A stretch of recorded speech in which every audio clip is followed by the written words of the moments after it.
Vice President Constantino Chiwenga has made an urgent return from China, where he underwent a routine medical check-up. His return coincides with a significant reshuffling of the ZANU-PF Politburo by President Mnangagwa during Chiwenga's absence.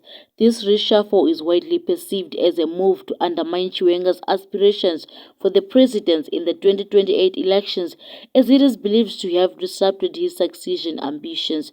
The political landscape within ZANU-PF is becoming increasingly tumultuous as discussions about Mnangagwa's successor intensify, particularly as his second and final term is set to conclude in 2028.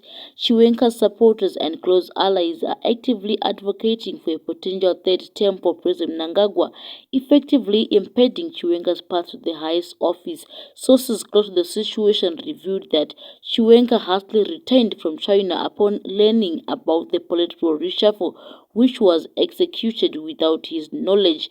These sources also indicated that Chiwenga is formulating counter-strategies to combat the perceived plot against him, leveraging his military background and strategic acumen.